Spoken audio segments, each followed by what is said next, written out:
Set up free, y'all. Got the victory. Set up free, y'all. Got the victory. Set up free, y'all. Victory. Yes, I am. Set up free, y'all. Got the victory. Set up free, y'all. Got the victory. Set up free, y'all.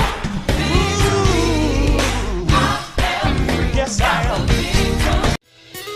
One thing we can all say, if you still have breath in your body, that you're still here. In spite of all that has happened, in spite of all that has occurred, nothing is an accident. You're alive because there's more. God knows the plans He has for me.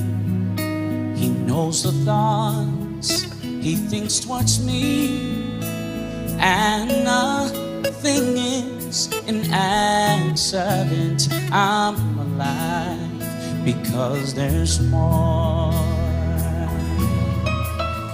Yeah.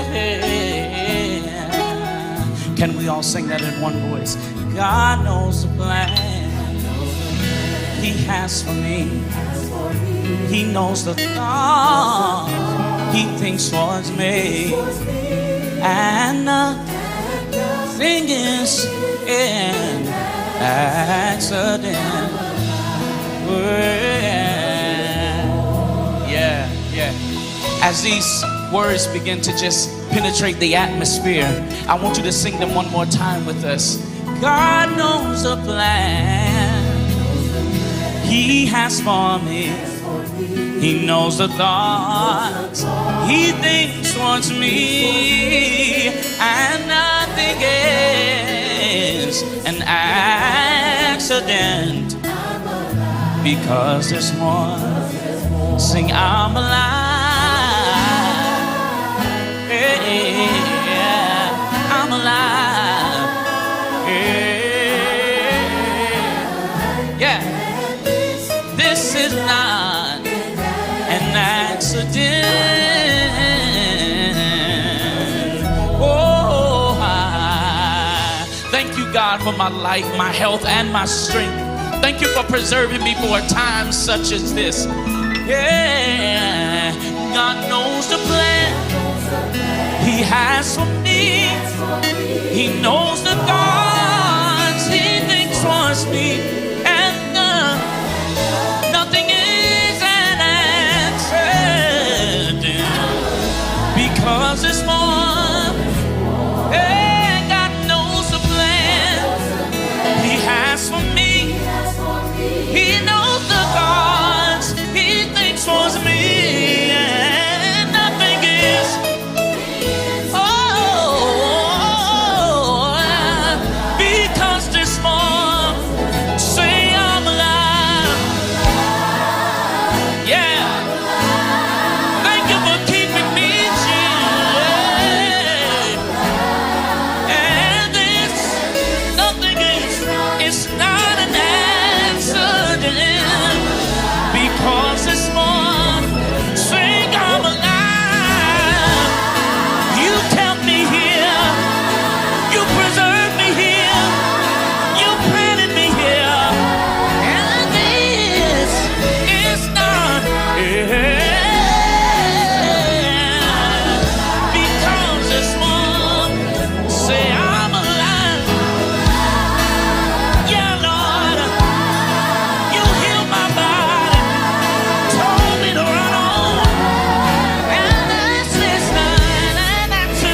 you're getting ready to do, what you're getting ready to perform, you will do just what you said. I can't die here. I can't die here. I can't fail here. I'm alive because there's more. Now somebody lift up a praise right here.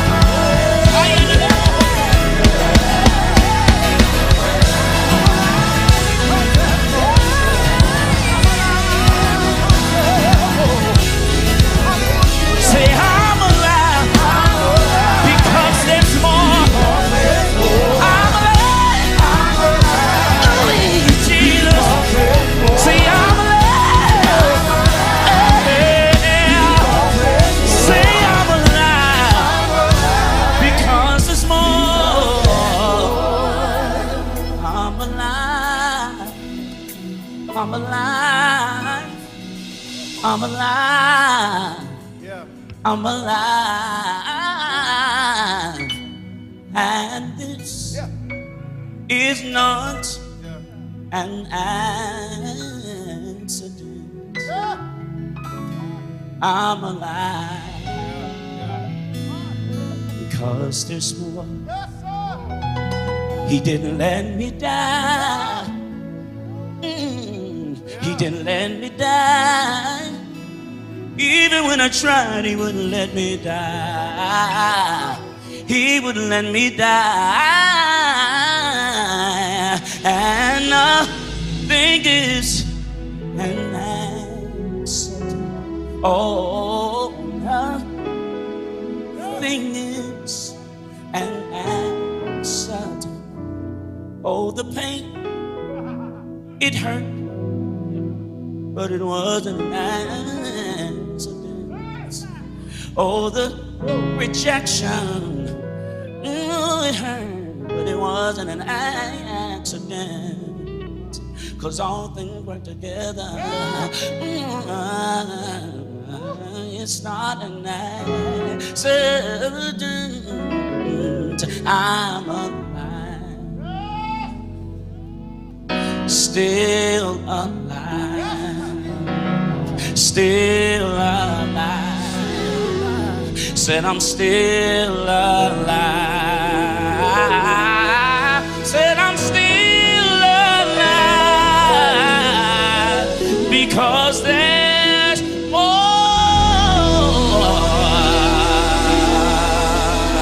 If you know that there's more, I dare you to open your mouth and give God a praise right there. Give him a praise that is continual, that does not stop. Why? Because his love and his mercy and his protection, it keeps on going. It keeps us here. It keeps me revived. It keeps kicking me up and turning me around and placing my feet on solid ground. Thank you for keeping me alive.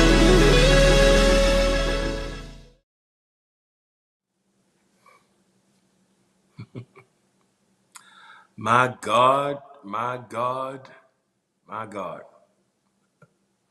And this is not an accident. This is not coincidence.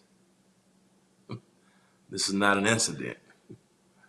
This is not an experiment. This is not coincidence. It's divine providence.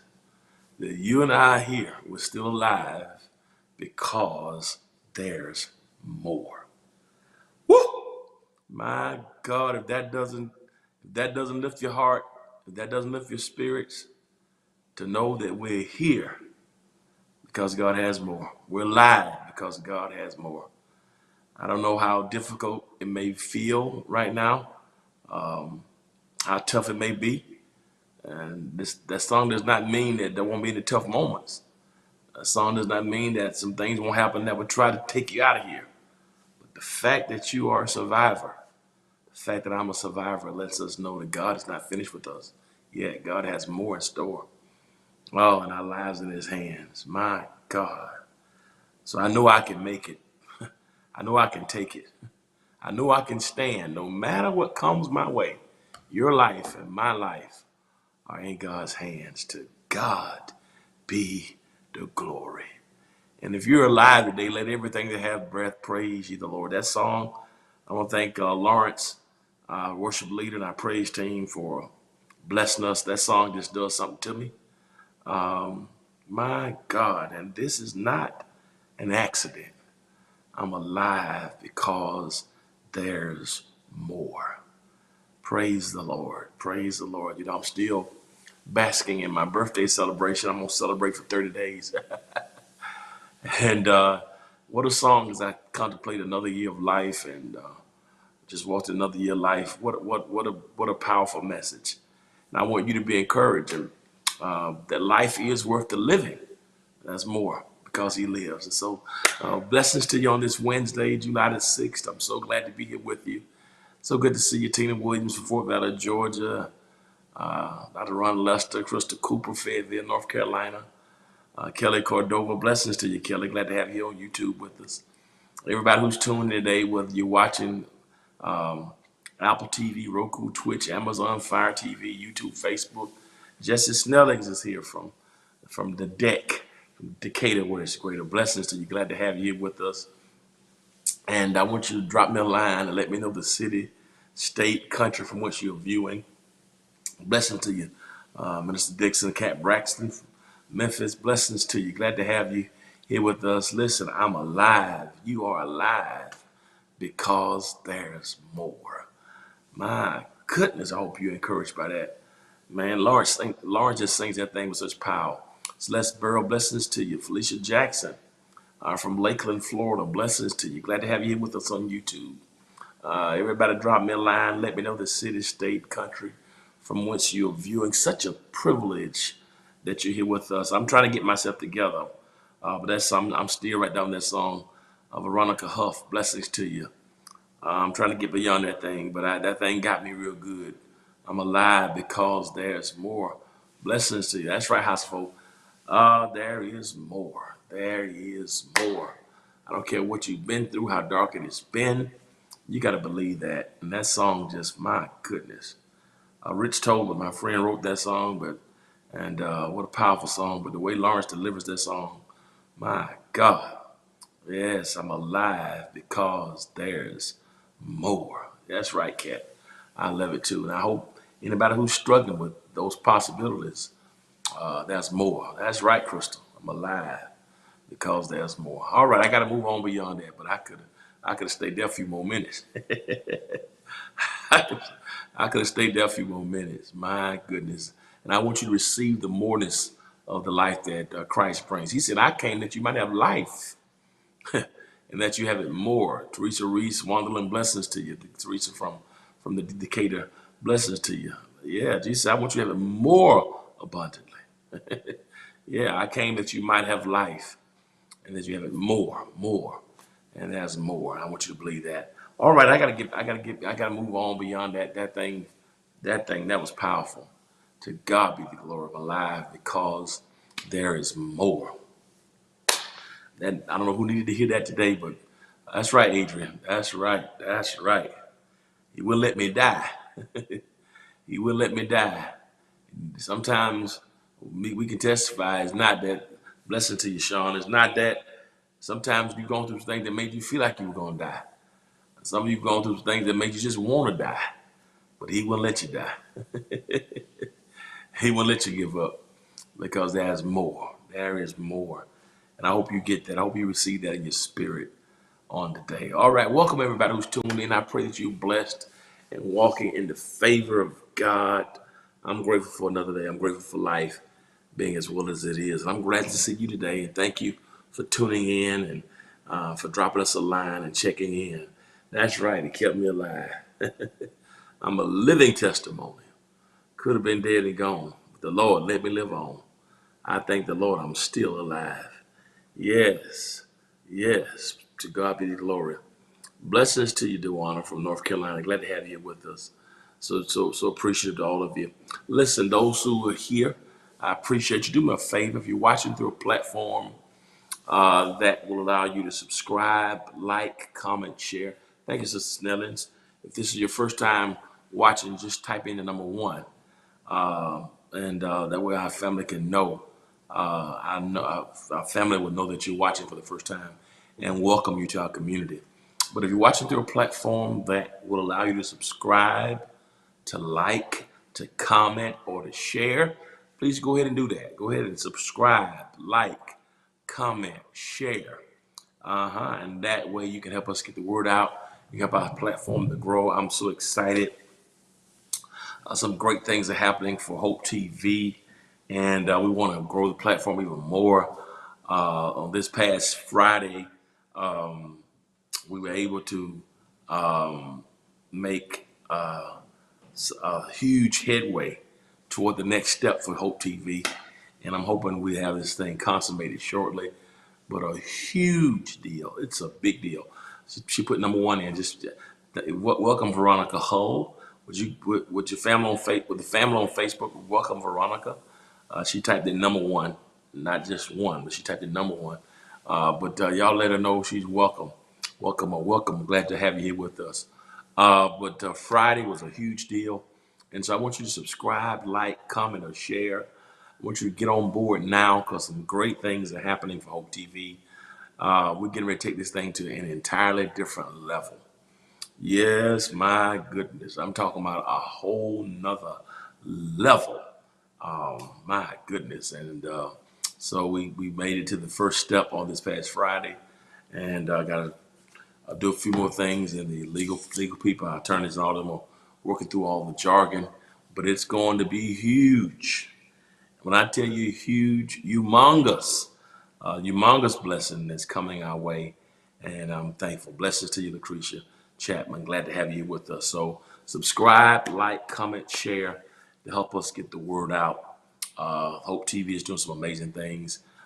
If you've not yet checked out our Hope TV page, we have a new website it's climbing, Tina. When I tell you it's climbing, and those of you who've been with us from day one, you're going to be mind blown because I'm mind blown. Blessings to you, Marlon. When I tell you I'm mind blown, my mind is blown with the favor of God. When God's hand is in it, there's no limit. That's all I can tell you. And we just got to learn to take the brakes off of God. Yeah, we got to take the brakes off God. You know, sometimes when I preach, I don't know when I started. It's been about 30 years. When the people not responding sometimes or it's getting tight, I tell them, y'all got the brakes on me. Blessing to Yolanda. Well, the truth is sometimes we got the brakes on God. Amen. We got to take the brakes off of God. Blessings to you, Geneva. And let God do what God wants to do in our lives. Let's agree with him. Yeah, so anyway you bless me, I'll be satisfied. And I'm telling you, family, it's some amazing things that happen. Blessings to you, amen. So I'm excited. So y'all be in prayer. If you've not checked out the Hope TV website, you got to do it. It's amazing. And I'm grateful to God for it. It's interactive. You can watch all our programming. Our team has been working so diligently, and we gave them some time off this month in July. I mean, we've been doing pre-production and with development, pre-production and production for season 7. This is really like season 12, to be honest with you. Because when we first started, for the first year, we didn't do seasons, but we just started it. We're getting ready to go into season 7.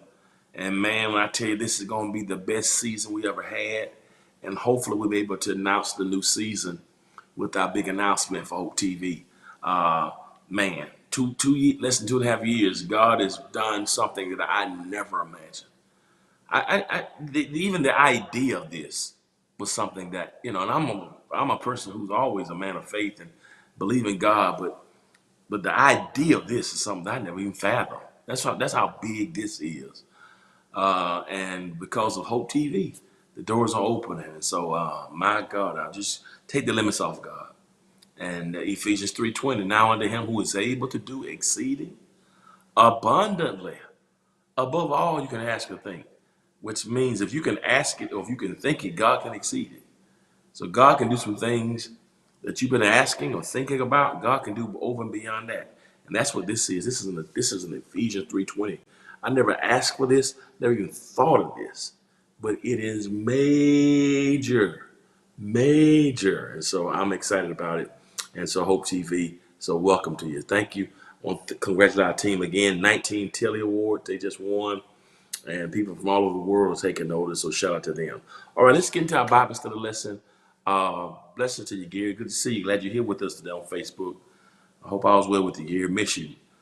Thanks for everything, all your support. I just want you to believe that God can do exceeding and abundantly of all you can ask or think. I don't care who you are, where you've been. Take the limits off God and just trust God to do what God wants to do in your life. I don't care how many mistakes you made. I don't care how up it's been, how down it's been. You heard Lawrence in that song, I'm alive because there's more. And to that we say to God, thank you, Kat, for something small, absolutely. And those of you in the Memphis area, Linda Gray, that's right, Linda. According to Providence, if you're in the Memphis area, I want you to join us tomorrow night. I'm going to be preaching at the New Salem Baptist Church for Dr. Frank E. Ray tomorrow for the Frank E. Ray Preaching Conference. So if you're near Memphis, I know there's a registration, but I think the night services are free. But if anybody, if you're near, blessings to you. Hello, Shaka. Blessings to you. From North Georgia. All right. So if you're near Memphis, New Salem Baptist Church, I'll be preaching tomorrow night for the Dr. Frank E. Ray Expository Preaching Conference. So if you're in that area, you come by and check us out tomorrow in Memphis. All right. But I'm excited again. It is amazing, and it's going to be an incredible time. Hope TV, y'all keep looking out. Keep looking out. Now, remember I told you it's going to be a massive, massive, massive blessing. All right.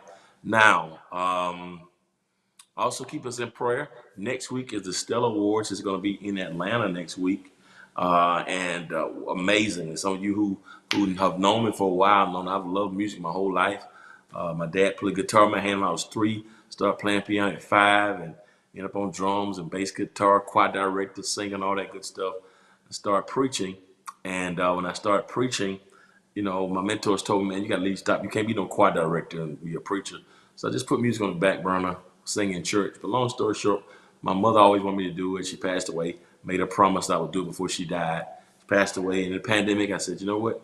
I'm going to do some stuff to tribute my mom. And I released my project last year, and I'm up for 4 Stellar Awards. My first year. Isn't that amazing? And so, what an amazing blessing. And so, next week is going to be in Atlanta. On Friday, we're having something at the church. We're partnering with the Urban Soul Cafe. It's going to be huge. So I think a lot of the Stellar tickets are gone. You probably didn't get them on Ticketmaster, a few, but they went so quickly. But if you want to be a part of the Stellar any event, they have a celebrity game that's Thursday, but Friday morning and Friday afternoon at our church, House of Hope, we're doing a Stellar, a joint venture with Urban Soul Cafe and Tracy Artists and a few others. There's going to be some of the great artists are going to be there. It's called Urban Soul Cafe. We're going to be honoring that day. We're gonna be honoring Jonathan McReynolds. He's gonna be there. Pastor Charles Jenkins is gonna be there. We're honoring him. We have, my goodness, we have Pastors JJ and Trina Hairston. We're gonna be honoring them. The choir master Ricky Diller. We're gonna be honoring him, and also. Snoopy, we're going to be honoring her. And so I want you guys to come on, and you can get your tickets at www.urbansoulcafe.com. It's going to be huge. So those are my honorees. And of course, Ricky Dillard, Charles Jenkins, Jonathan McReynolds. That's a Chicago thing. All them from Chicago, of course. John and Ricky from Chicago. And of course, Pastor Jenkins lived in Chicago 20 plus years. JJ and Trina Harrison, they're going to be there, and Snoopy, they're going to be there. We're honoring her, Deborah Snoopy, and so it's going to be amazing. We're going to have appearances and some music going to be brought that day. Bishop Hezekiah Walker is going to be there. We're going to be honoring him. Who else is going to be there? We got Dawkins and Dawkins, they're going to be there. The Walls Group is going to be there. Kia Stevens is going to be there. We got Pastor Michael Lampkin. He's going to be there.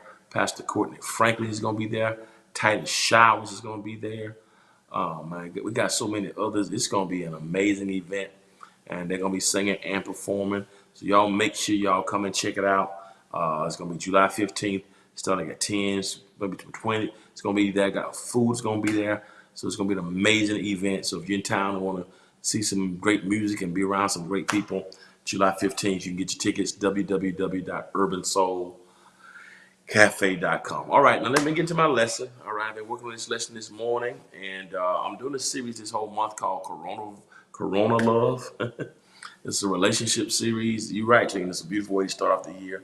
It's called Corona Love, and so this whole month I'm going to be dealing with this. It's kind of relationships on a variety of ways. I've been talking to a lot of our therapists and counselors who have been just inundated. They've been inundated with a lot of issues pertaining to relationships and how COVID has just affected us relationally. And so, of course, I start preaching on this Sunday. So I'm going to preach on Sundays and then come back and talk about it more on Wednesdays. And so I was not in person Sunday for our in-person worship. I was preaching in Dallas, Texas Sunday. Just got back in. And so, of course, I preached online, but I was not in person Sunday. I want to thank Dr. J.C. Howard for filling in for me, and he and Pastor Connor for holding things down in my absence for in-person worship in Atlanta and at the Decatur and West Point location. But I'll preach 3 times this weekend in Dallas. And shout out to one community church there in Plano, Texas. Dr. Conway was my friend. What an incredible ministry there. And yeah, we had a great time. You sure did have a great time, team. It was amazing. Spirit of God in that place, and we thank God for it. All right. So the series I'm going to be doing this whole month is called Corona Love. So it's going to be interesting each week. But today we're talking about a confusing love. Now I need you to do me a favor. You get your outline. I have the Bible study outline for you. I just finished this outline right before I got on here. I wanted to make sure I couldn't find my sermon notes anywhere from when I preached it. So I had to go back and try to figure out what did I say. So thank my team for working with me. So I want you to, if you want to get the outline, I put the whole outline for you. Just finished it before I got on here. So you can go to website. Thank you, Sean.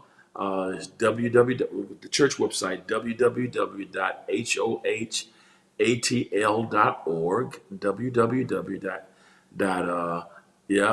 Corona Love, www.hohatl.org. And this is our new website. Shout out to our media team, Sheldon and Benton. My goodness, that website looks amazing. I don't know if y'all checked the website out yet. If you haven't, they just revamped it maybe a couple of weeks. It's maybe 2-3 weeks old. Man, it looks so good, man. They did a wonderful job with it. It's beautiful. And shout out to the team, man. I don't need notes. Well, I want notes for y'all. So some people want the notes. So I want to have the notes for y'all. So that's what but that's the website there. They did a great job with the website. And check it out. The Bible study notes are not loaded yet. Okay. Team. All right. They said they're not loaded. Well, Sean, the reason why they're not loaded is because I just finished them. So can y'all get those Bible study notes uploaded, team? I thought I was trying to give them some time to get them uploaded. But we're gonna get them uploaded for you now. We're gonna get them uploaded for you now. Hold on one second. We're gonna get them uploaded for you now. We're gonna get them uploaded for you right now as we speak. Let's get these Bible study notes uploaded.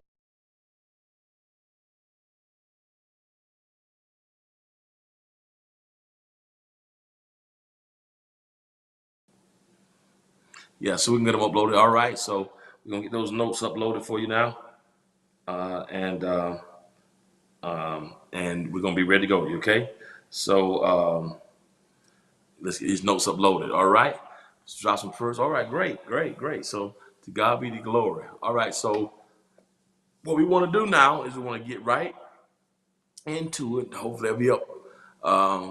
They're gonna let us know when.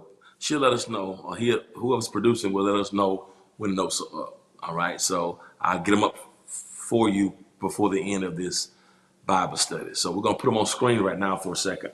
But I want y'all to have the notes. And it's my fault. I take responsibility. I got them to my team late, okay? So they all going to give them to you, but I apologize. Y'all forgive me, all right? Y'all forgive me. Corona means, yeah, it does. That's right. Look at you, Kelly. All right. With your linguistics here. All right. So this whole month is Corona Love, and it's interesting. A couple things I want to state. Monday was 4th of July, and I want to tell you how I was thinking, how this message came together about confusing love. Because that's one thing the therapists have been saying is confusing. So I was thinking about Sunday, like, okay, well, how do Sunday is the 3rd, Monday is the 4th of July. So I was thinking, okay, how do I bring this series in and tie it into the 4th of July? Thank you, Daryl. I appreciate you, Daryl McAllister. Blessings to you. And I thought about how, the therapist is saying everything is confusing, right?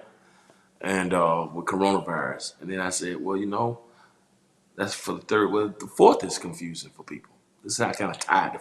Just trying to get y'all in my mind how the sermon came together for Sunday. I was like, well, the 4th is confusing. When I was a boy, I loved the 4th of July. The fireworks and grilling and hot dogs, the 4th of July. I just love the 4th of July. July 4th, 1776, just loved it. Nothing like the fireworks. That's the only time we had firecrackers. And, when you grew up in the inner city, you could get a chance to pop some firecrackers, see some fireworks. We didn't really have fireworks year round, really.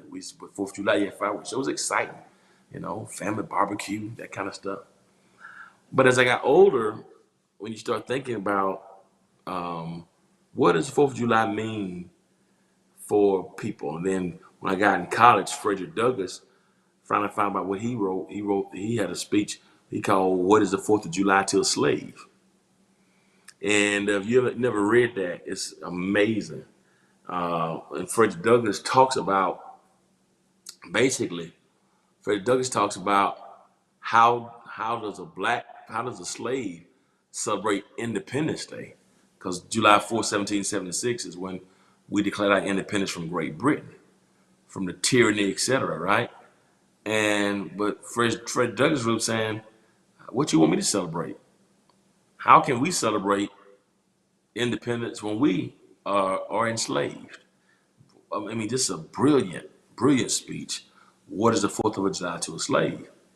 And so imagine people celebrating the 4th and saying the Star Spangled Banner, but slaves still getting whooped. Who's independent? And so to this day, when you think about America's freedoms, and America's a great country, I love our country, but me loving our country doesn't mean that I'm blind to the challenges. Yeah, I'm not. I am a critical lover of America. I love America. It's my home. There's no other place I would rather live. Where else would I rather live? When I think about it, I love America, but America is not a perfect. It's not a perfect country. There is no perfect country. There's no perfect nation. We won't get that until we get to heaven. This is my home, right? I've been around the world, but I love America. It's my home. It's what I know. But America has challenges, right? And when you think about, a lot of people are not free, right? When you think about the injustices and the inequalities, it's tough. There are a lot of things that have marginalized and disenfranchised African Americans for a long time. If you study the history of our nation, from slavery to Jim Crow to the Civil Rights Movement, if you look at it on a chart, I had a chart that showed at one time a timeline from 1525 up until now. Not a whole lot of that. Not a whole lot of history has been independent for all people, whether it be women, minorities, blacks. So we can't be so blind to celebrate the 4th. Really, Independence Day for blacks, it's more Juneteenth should be more celebratory when you think about it. And I didn't know much about Juneteenth until I got to Morehouse, right? I didn't celebrate Juneteenth growing up, right? So, but Frederick Douglass was like, I'm confused with 4th of July. How do you want me to celebrate independence when so many others didn't have those opportunities? It's up. Okay, it's up now. Thank you. I told my team was they killing it. So y'all can go to the website now and get my notes. Oh, look at y'all. Okay, second. Y'all got some new fonts up there. Yep, go to I'm new, HOHATL.org. Hit I'm new. The first drop down box will be Bible study notes. And there right there, you get all the Bible study notes. And you can even download them if you got a printer in your house, a wireless printer, you can download and from your phone. You know how to do it, go get your 5-year-old niece to show you how to do it, all right? But anyway, so the Bible study notes are up. www.hohatl.org and go right there, and it's right there, and you can download it. All right. So it's hard for a lot of people to celebrate the 4th of July, or when you celebrate it, I celebrate it, but I'm still thinking about we got a long way to go as a nation. I don't know if Sunday or Monday rather during the 4th of July celebration in Highland Park, a shooting there. 7 people got killed. Right. Dozens of people shot. Another mass killing in our nation. We talk about gun reform. The guy who shot had some challenges, issues. They fled from the police initially. They arrested him with no incident, right? But in Akron, Ohio, a young boy fled the police. A little different scenario, but fled the police. And he ended up with 60 bullets in his body. It's amazing how you can be stopped for a traffic violation and end up with 60 bullets in you. And yet you can kill 7 people and put 20 more in the hospital and you can be arrested with no incident. So when you look at it happens all the time how unarmed people can get shot for selling loose cigarettes. Unarmed people George Floyd, they say for trying to cash a $20 counterfeit bill. You name it. Tamir Rice, a 12-year-old with a toy gun. When you think about, Eric Garner selling loose cigarettes, we get killed, and yet others commit mass murders. Dylan Roof up in Charleston, South Carolina, kills 9 people in the church, and they take him to Burger King to get him a #1 combo. It's just so when you think about the 4th of July in America and the independence and equality for all, unfortunately, we haven't. Sandra Bland traffic stop, and the list goes on and on and on. Breonna Taylor shot in her house. So the list goes on and on and on and on. And so you want me to celebrate independence and the nation being free, but it seems like everybody in the nation is not free. So how do we celebrate that when there is not equality, right? So that's confusing. So that's how I tried to tie that into. I'm gonna run through the sermon, right? So then I move from there. That's how I connected 4th of July in with this message, because I try to bring the current events in with it. So just show you how I did that, right? Yeah, they right, Tasha. They did say, I did see that today, that the guy was dressed in women's clothes to disguise himself. Kill those people, dressed himself in women's clothes, discarded the clothes and the guns, then fled from the police, killed 7 people, and arrested him with no incident, with no challenge. Nobody, not a scratch on him. And yet another kid who was unarmed, he fled police, but yet 60 bullets in his body. 60.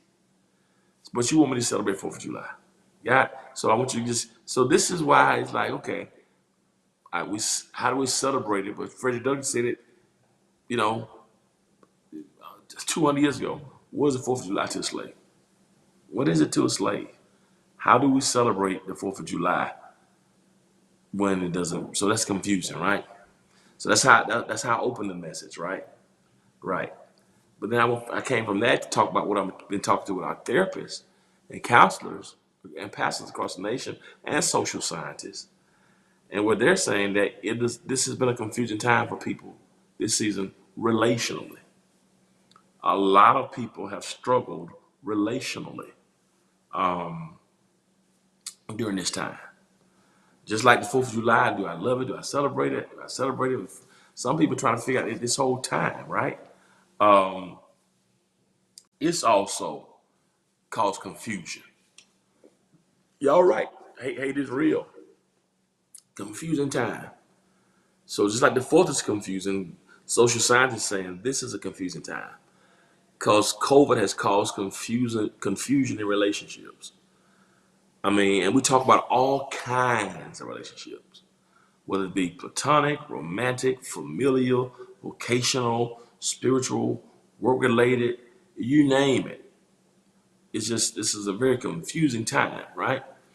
And because people are now disagreeing over COVID restrictions, parents are disagreed, there's confused over child vaccination, and even some people are confused because now you got people even there are some people this amazed me who are even confused about the very existence of the virus. I've talked to a few people in our church who like y'all think the virus is real. I had one person on our team because when we were pre-recording our worship services, right? We pre-record our worship services. Throughout the pandemic, we would pre-record so y'all can have worship on Sundays.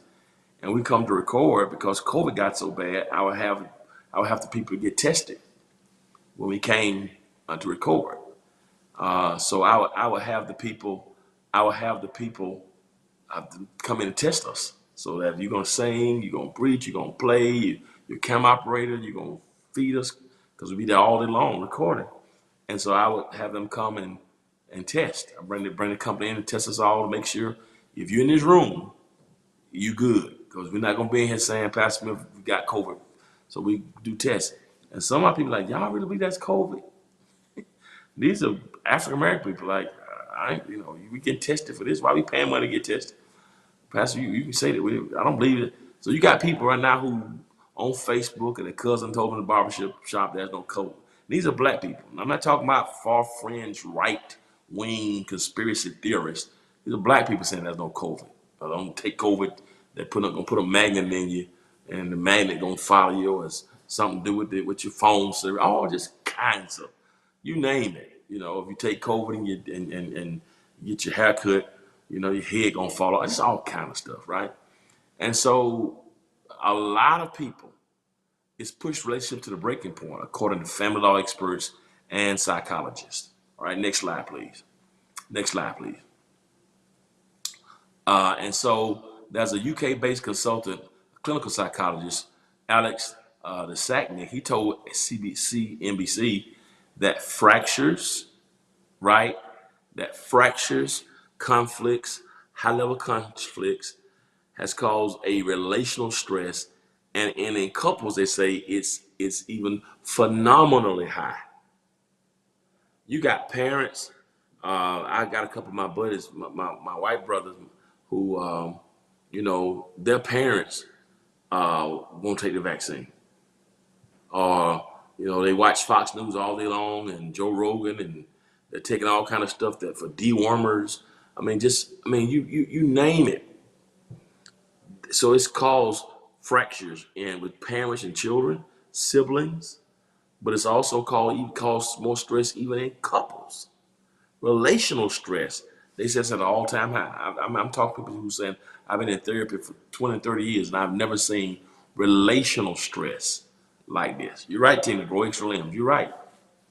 And COVID had all of us paranoid.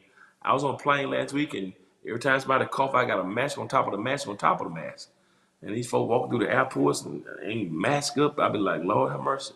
Y'all say what you want to say, but I'm gonna look like Mr. Wrestling #1. Don't y'all remember wrestling? Wear the mask, Tony Atlas. I'm gonna have my listen, man. I'm gonna wear my mask. I don't care what y'all say. You're exactly right. It's PTSD, and even in couples, it's phenomenally high. Next slide, please. Okay, I'm building this whole confusion. Next slide, please. There's a divorce lawyer called Lisa Beth Older, right? And she's been practicing matrimonial law for 30 years in New York. And what she said was that she's also noticed that many of the disagreements she has seen lately have been specific about children, about COVID, but with children, with a particular flashpoint. That now couples they're going crazy over kids. right? So I alluded to it earlier. Next slide. This is crazy. Next slide. This is what she said. The most common conflict I see is where the custodial parent have different outlooks. The custodial parents have different outlooks on COVID and how it affects their children. She said. So you got parents, same house, because you got affect education. Will the kids get the shot? My boys, man, we had to go back and forth. They just, my son Kamari, like, dude, you gonna get that shot. You gonna give him 3 legs. He's in Morehouse, and you know how you're young and you read everything with young people. I want you to get the shot, Dad. You gonna have 3. You gonna have 3 arms. Like, well, look, man. At least I'll be here in 10 years to have 3 arms. That's mean I just got an extra arm to hug you with, or an extra arm to give you money, or to put on your cash out. So I just another hand to touch cash out when you call for it. So it's just all kind of stuff, right? But even kids are affected by it. Next slide, please. Next slide. All right, I'm going somewhere. Next slide. All right. So here are all the issues pertaining to COVID. You got COVID-19 denial, right? People who deny it. You got vaccine, and this is white and black. It's not just white people who deny COVID. It's a lot of black people. Every time somebody died, did he get the shot? So he got that shot. Should have got that shot. My great friend Deion Sanders had a blood clot in his leg, and he's been very public about it. And I walked through him. A lot of people don't notice Deion almost lost his leg. And I was going back and forth in Atlanta to be with him when he was in the hospital. He's in the hospital, and people were saying to him, and somebody had the nerve to tell him last week, he was talking about it. He ended up having to get 2 of his toes amputated, big toe. And somebody said to him, this was somebody said to him, so when you took that vaccine, that's why your toe went up. He been having problems with his foot. But again, these are black people, so it's not just a white-black thing. COVID denial, right? Vaccines, mask mandates. Got some people who don't want to wear a mask. I've been talking to a couple of my pastor friends, and some of them have released the mask restrictions. I was preaching at church Sunday, and they released it in Texas. Some people wear masks. A lot of people didn't wear masks. And when I got ready to fellowship with the people, you best bet I put a mask on. A lot of places where I go and sing or preach now, when you get there, you have to do a COVID test. And shout out to Bishop Jake, because he's the first one I saw doing that. When I went to Bishop's church back in December, before you get to the back to be around him, you got to take a COVID test. You sit in the room, and and that COVID test comes out, you can't get back there. So, a lot of churches now have released the mask mandates. I still tell our people, you got to wear yours. COVID numbers are up, so I'm just not over that point, because I've had to bury too many people. But it's confusing. Fractures, difficulties. That you're exactly right, Tina. Fractures, difficulties, conflicts, stress, relationship challenges, marital conflicts. Even with COVID, when you have to work in the house, working at home, those first couple months when you wasn't getting out, going on vacation, whatever, when you got to be around somebody all the time, it revealed pre-existing fractures.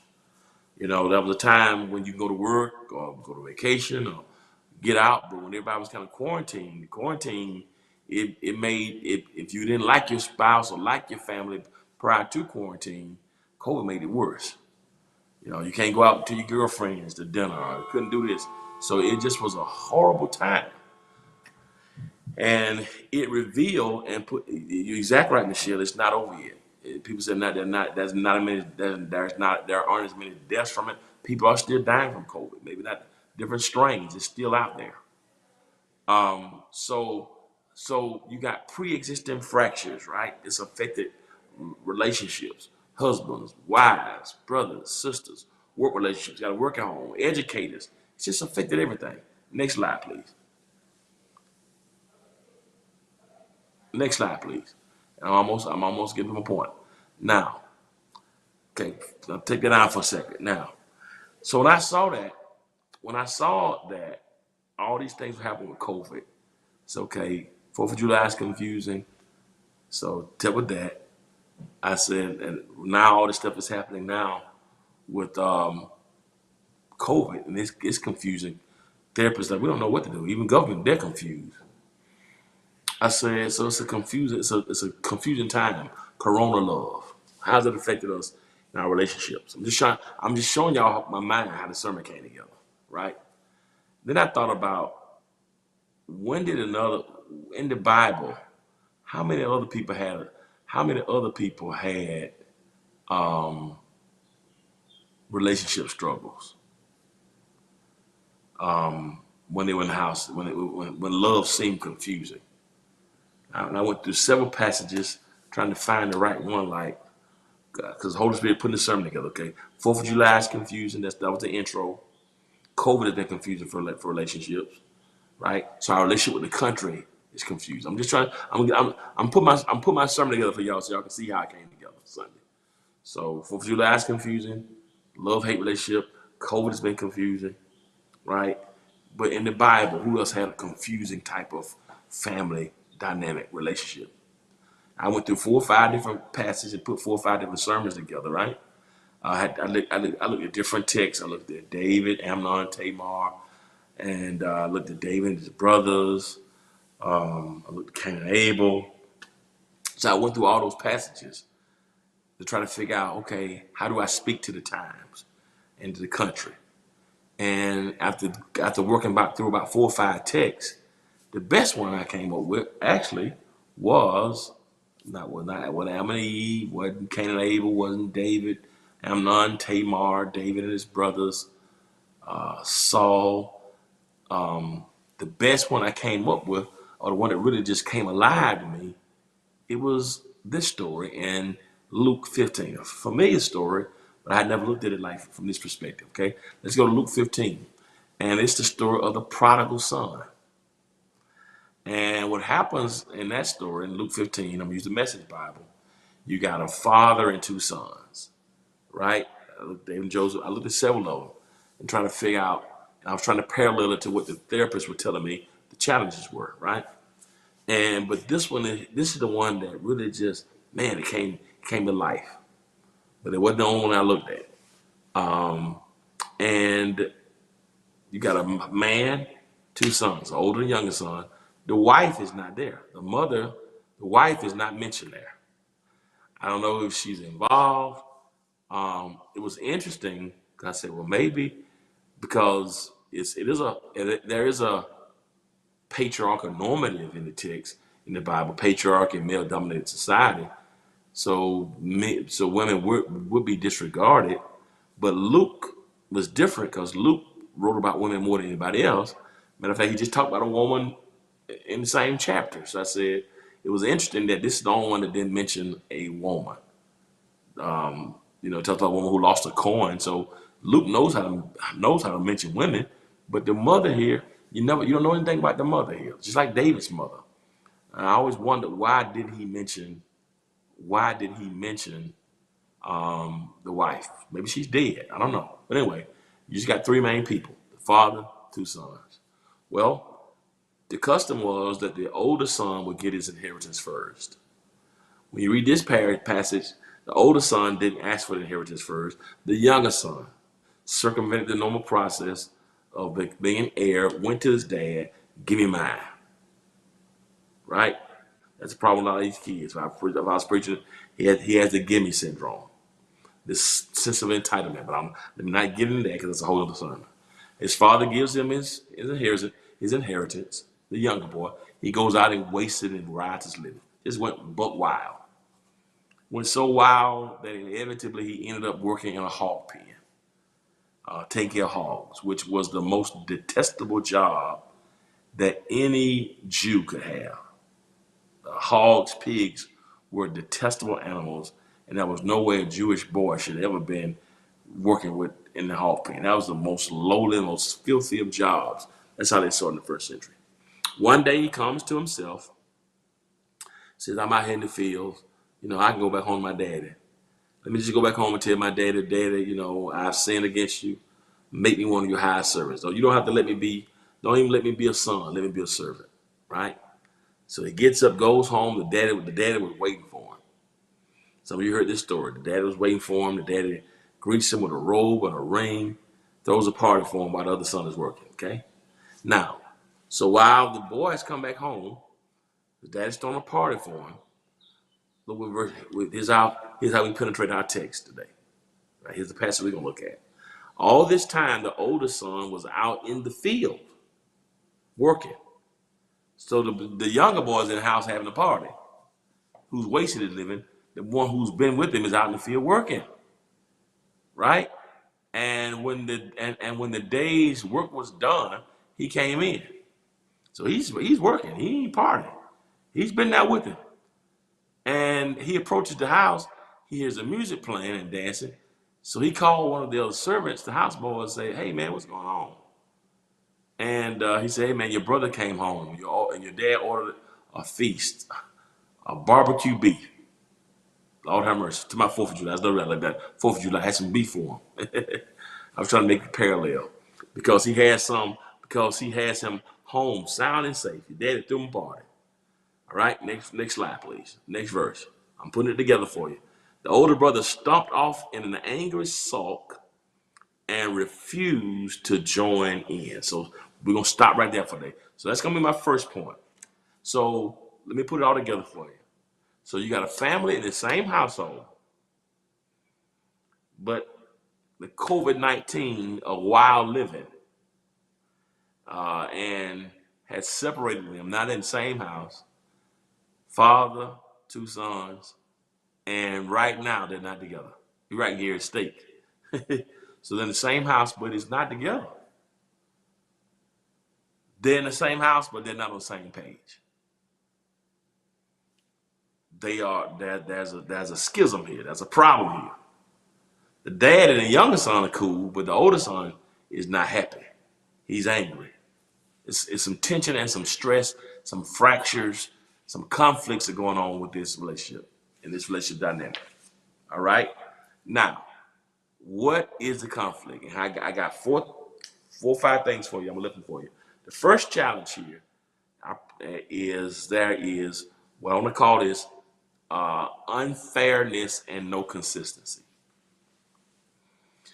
And this is one of the things that's happened with COVID-19, that people feel like there is unfairness and no consistency. And this is why I felt drawn to this passage for this message.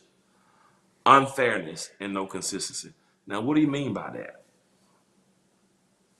The younger son goes out, wastes everything he's been given.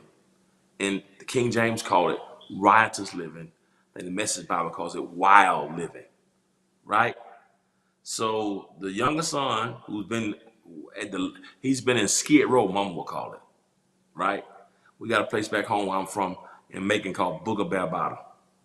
He in the lowest of lows. He's on Skid Row, right?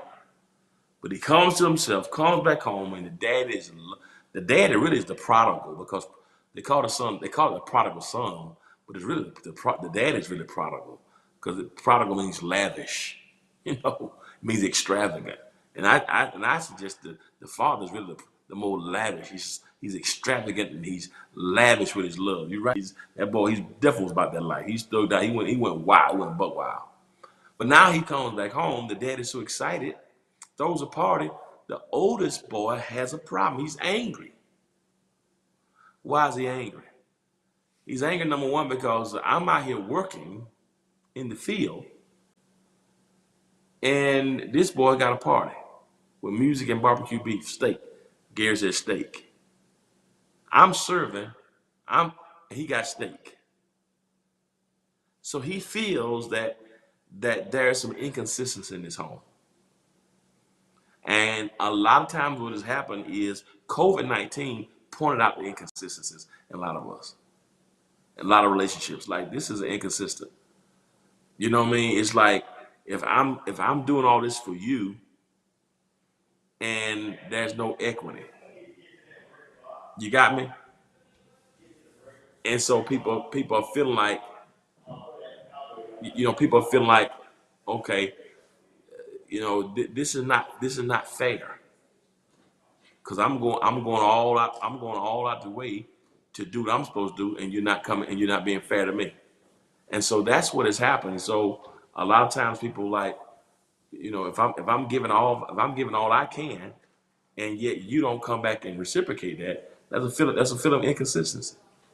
If I'm showing all my love and you're not showing me love back, that's a fit. No, that is the Book about Bottom. You know that? No, that's the name of the place. It's in Macon. Book about Bottom. Y'all laughing? That's in Macon, Georgia. So what happens sometimes, even in relationships, is like you love somebody or a spouse. I'm giving all I can to them, and they're not reciprocating. Or I'm a friend. You're the friend that you're doing always. You're checking on everybody constantly. You're always giving to them, but then now that you and COVID is kind of revealed, like, okay, man, there's no fairness here, and that so, wait, and that don't there's no consistency. You know what I'm saying? So what happens here is that it's an amazing time because it's shown, how does that work? You know what I'm saying? How does that work when I'm doing all this and then it's not being reciprocated?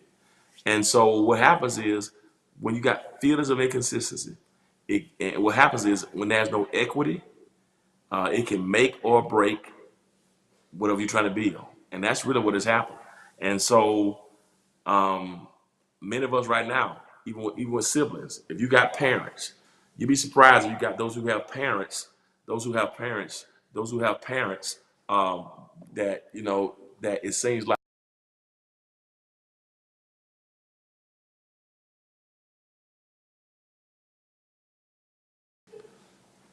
and the parents feel like, I'm doing more for one, or I'm doing more for one child than the next. Inconsistent unfairness. I'm giving my all, or one child gets treated better. That's what Cain and Abel.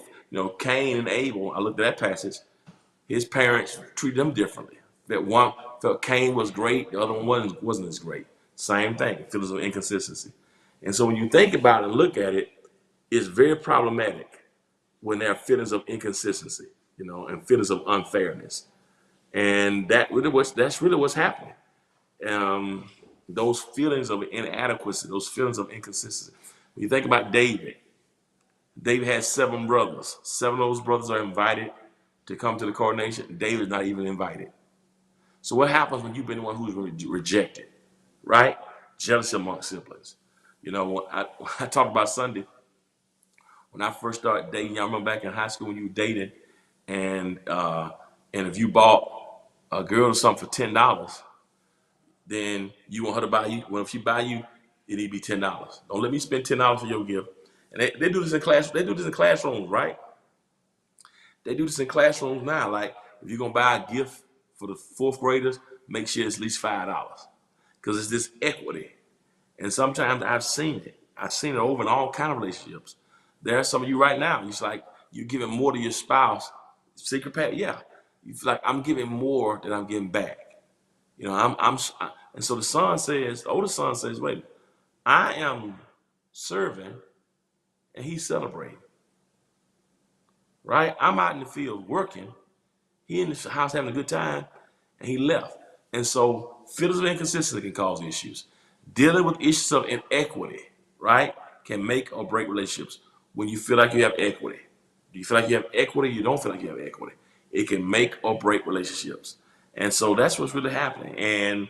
And so he would not celebrate. He would not celebrate. Go to point 2 right quick. So he's not going to celebrate the other. I'm going to move to point 2. There's an unwillingness to celebrate. What do you mean by that? The text says, put it back up there. Put that scripture back up there. The main scripture, verse 25. I'm going to hit it again. He does not celebrate. Look, all this time, his oldest son was out in the field. When the day's work was done, he came in.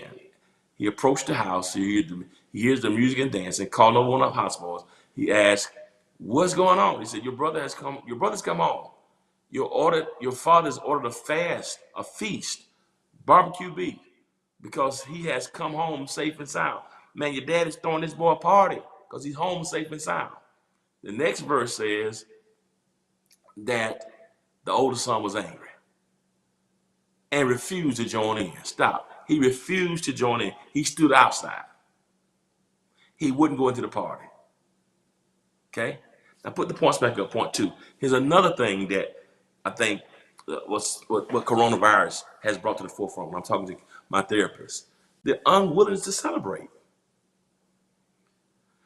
You'd be surprised how many people we're in a relationship with won't celebrate you. Blessings to you from Cameroon. Blessings to you, Sam. No secret.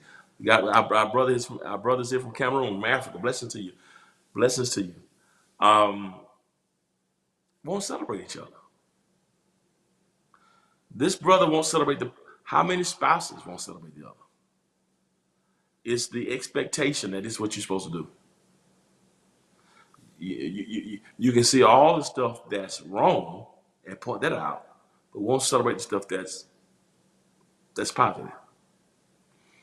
You know, it's amazing how we take consistency for granted. People won't celebrate you. People won't applaud you. You'd be surprised how many men won't tell their wives, you're pretty. She can get a haircut or dye, he won't even notice it. New outfit, new knit, no celebration, it just gets in this whole monotonous rut. Some of your friends won't celebrate you. They won't celebrate your promotion. Watch how your friends act when you get a blessing. Your promotion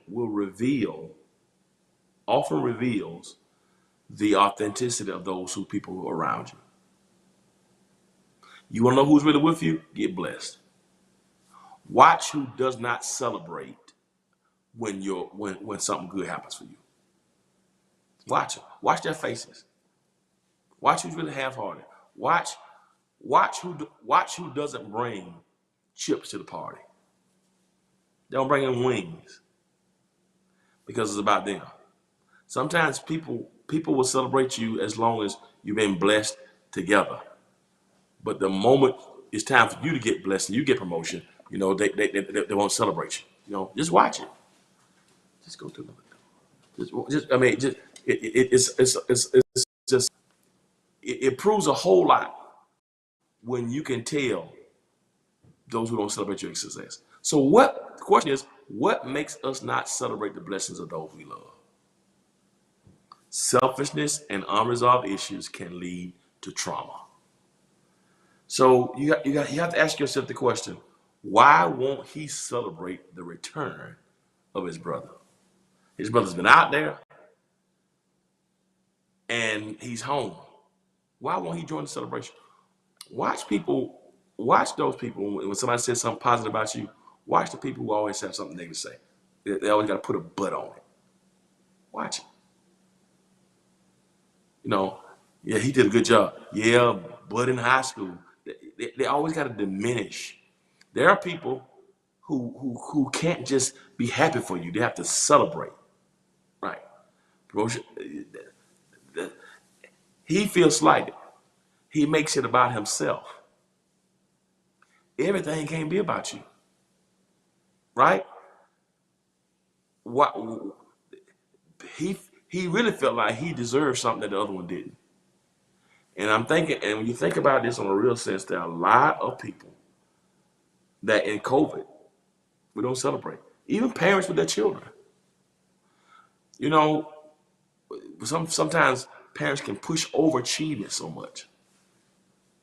You know, the dad that want the son to win the Heisman Trophy in football, and he didn't even play for the B team, for JV. It's just pushing. You know, the dad wants the boy to make all A's and have a 4.5 GPA, and you got out with a 2.0. So they're always pushing, overachievement, failing to sacrifice. Right? Just pushing. Child make a 3.8, make 4 A's and 2 B's. Should have been all A's. Is that living? It's like all the good that they do, there's no, hey, I'm proud of you, doing a good job, but you point out the one thing. Now, God knows I know that, man. mean, I would do so many things, and I don't know. I think this is how I was raised. My dad, right there, just I wasn't gonna say that was good. You did a good job. That wasn't coming in no way, shape, form, or fashion. And I think sometimes it was to keep you hungry, but just push. But one thing happens wrong, and I think we do that to each other. We communicate the wrong, but we never are grateful for what's right. And I remember Dave Wilcoxon, he was one of our mentors and leaders from church back in Macon. He did a conference, a relationship conference one time. He was like, whenever you address the inequities of the thing that's wrong in a relationship, say for instance, you talk to your spouse or you talk to your child, the first thing you want to do is you want to establish what you appreciate. I appreciate you for, you making good grades. I appreciate you for keeping your room clean. Spouse, I appreciate you for how you take care of the kids and, you cook, you keep the house together. And give me a list of things that you appreciate, a list of things that are going well. And while I'm grateful for the things that you're doing, I appreciate you doing these things. Here's some things that bother me. You just did this. Here's some things that I want you to work on. You'd be surprised how much more effective communication would be if before you just jump on the stuff that's wrong, you start with a list of what is right. You start with a list of what you appreciate. You start with a list of how they're blessing you.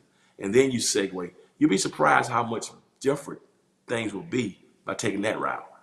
And sometimes we just don't look at it from that perspective. And we just jump on what's wrong. And so instead of this boy thinking about, my dad's throwing a party, it's because my brother has been gone, right? He decided to come back home. You'd be surprised what you do the next time your spouse, your kid, or your brother, your mama, or your sister, or coworker get on your nerve. Listen, man, I appreciate you for being somebody. You make me laugh. When I need you and I'm down, I can call you. Last year I was going through a rough time. You were there for me. You made a loan, or you love me, or you cooked, or you cleaned, you take care of the kids. Start with that, and then once you establish that, then you say, but I've been bothered. Some things you've been doing have really been angering me and bothering me. Then you switch to that. Secondly, right? You'd be surprised how much more palatable that is for a person to take versus somebody jumping at you and coming at you wrong. And so what happens, and I'm getting ahead of myself, but the unwillingness to celebrate. How many of us, that's right, Joshua, how many of us don't celebrate? And so selfishness and also unresolved issues can lead to trauma. I mean, it could be that this boy has some unresolved issues. The older son has some unresolved issues. It could be because of the absence of his mom. You know what I mean? It could be that the mom is not. I don't know this, but the mom is not mentioned. Could it be that she died? Could it be that she was absent? Could that have had an effect on both of them? Could that have affected all three of them? The dad, the older son, and the young. Could the younger son want to leave in rebellion because his mother died? Could the older son wanted to stay with his daddy because he didn't want to be alone?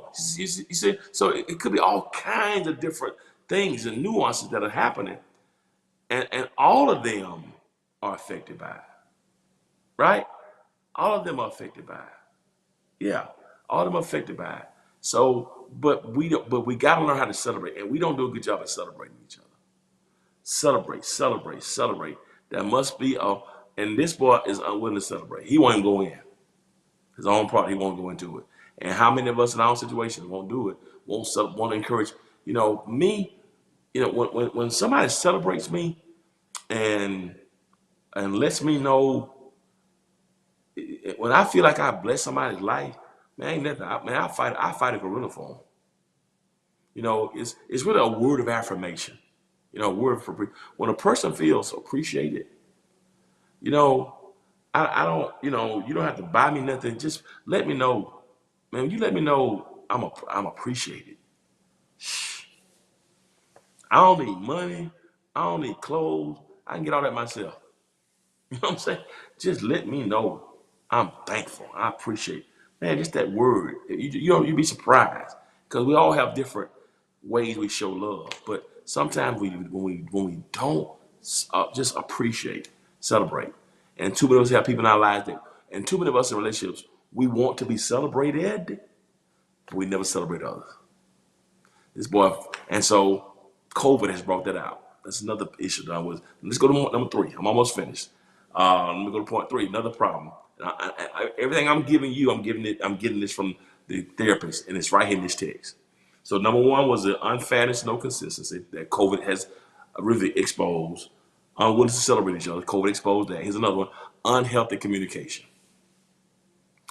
COVID has exposed unhealthy communication in relationships. Right? COVID has exposed that. Right. All right. Yeah, I'm the same way, Yolanda. You ain't got to cook for me. You ain't got to clean for me. None of that. I can clean myself. If I can't do it, I pay somebody to do it. You ain't got to cook for me. I can't cook. I can buy my own food. I can get a chef. Listen, man. It's just you be surprised. Because when you do for so many people and they know how to come back and say thank you, right? But unhealthy communication. Let me keep going. All right. Unhealthy communication. All right.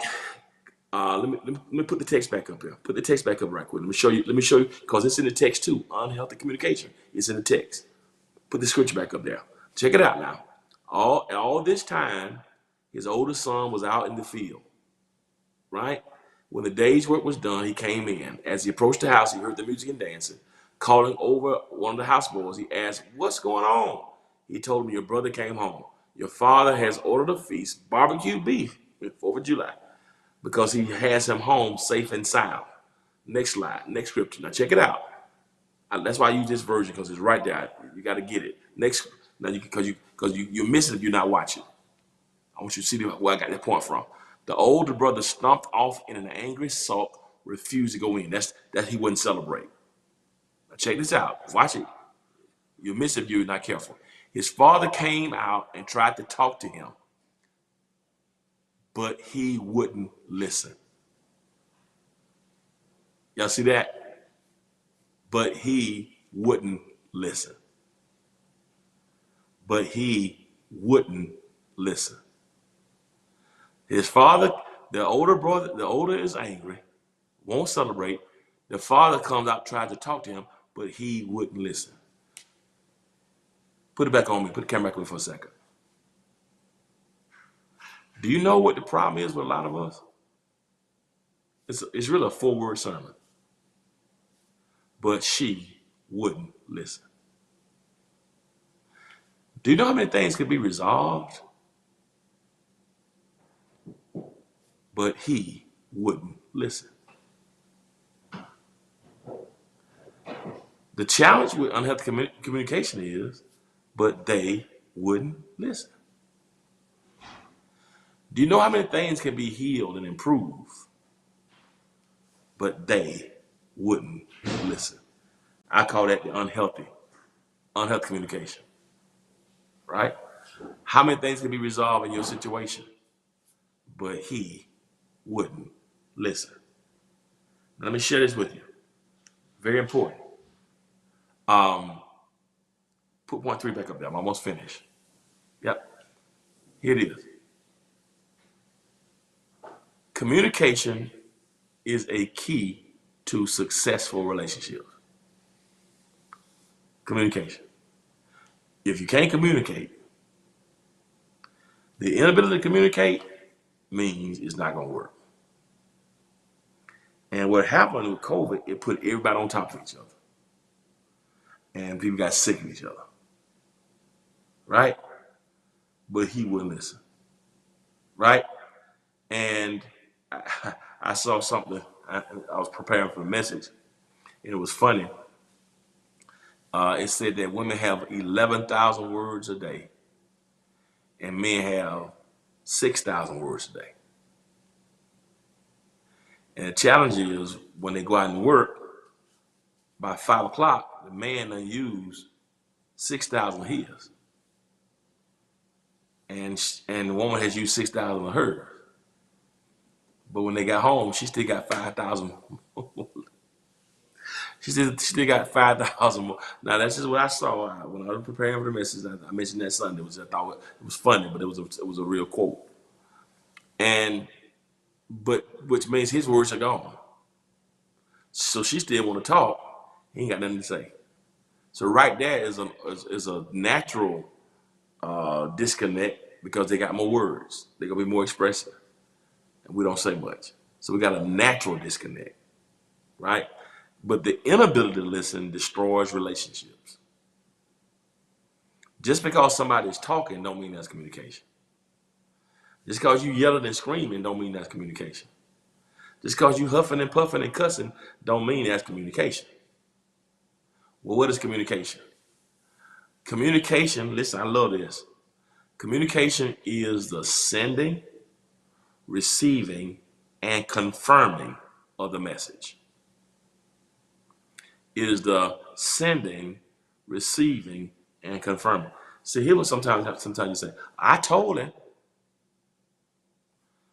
Just because you told him don't mean you got the message. I told him he should know because I told him. No. Just because you told him don't mean they got it. Sometimes you get first, I keep telling them. Yeah, but you keep telling them, but does that mean they got it? See, here's what I'm on, because I'm not going to be able to finish this today. I'm going to have to pick this up next week. Here's what I want to share with you right quickly. Some of you remember Burger King and McDonald's, right? There was a time when you went to Burger King and McDonald's, and you could say, I'm going to Burger King. I want to get me a fish sandwich. A chicken. I'm going to Burger King. I want to get me a chicken sandwich with onion rings and a Coke. You talk to the people on drive-thru, and they come back and say, you want a Whopper Jr. with fries and a Dr. Pepper.